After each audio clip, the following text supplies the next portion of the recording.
আজ শালার মাছটাকে আমি ধরেই ছাড়বো রে। হাল্ক কি মাছটাকে ধরতে পারবে? হাল্কের বাড়িটা ভেঙে মুছড়ে ফেল। আমাদের উপর দয়া করুন অফিসার, আমাদের যাওয়ার আর কোনো জায়গা নাই। অফিসার, আমরা সব লোন শোধ করে দেব, দয়া করে আমাদের বাড়িটা ভাঙেন না। এক কথাও না, হাল্ক আসার আগেই বাড়িটা ভেঙে ফেলো।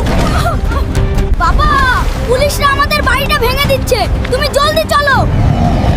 কার এত সাহস আমার বাড়িতে হাত দেয়? হাল্ক এত রাগ করে কই যাইতাছে রে? আমার বাড়ি ভাঙতাছে রে, আমি আইতাছি।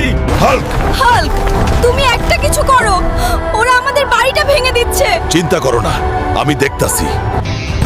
অফিসার, আমি তো বলেছি 1 মাসের ভিতরে লোন শোধ করে দিব, তাহলে বাড়ি কেন ভাঙতাছেন? তোকে আর সময় দেওয়া হবে না রে।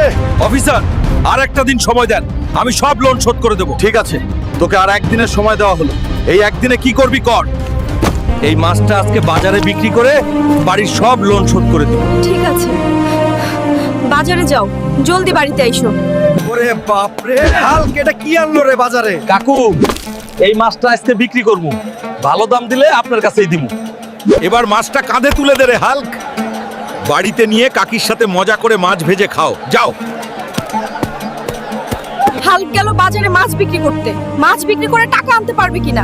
আজকের ওর মধ্যে টাকা ফেরত না দিলে আমাদের বাড়িটা আবার পুলিশ এসে ভেঙে দেবে। হে আল্লাহ। বউ, এই নাও মাছটা, বিক্রি করে অনেক টাকা পেয়েছি, এবার বাড়ির লোনটা শোধ করে দেব। হ্যাঁ, এখন আর লোন নিয়ে কোনো ভেজাল থাকবে না। সারাদিন কিছু খেয়ে নি, অনেক খিদে পেয়েছি। এখন আর কোনো চিন্তা নাই। চলো, তোমাকে খেতে দেই। খাও, পেট ভরে খাও। শালা, পুলিশ যদি আবার বাড়িতে আসে, টাকাগুলো ওর মুখের মধ্যে সুরে দিও। আমি হাল্ক আপনাদের সবার জন্য প্রার্থনা করছি, এই ভিডিওটি লাইক করুন, চ্যানেলটি সাবস্ক্রাইব করুন। আপনার ইচ্ছা 2 দিনের মধ্যে পূরণ হবে। হাল্ক সব সময় আপনার সাথে আছে।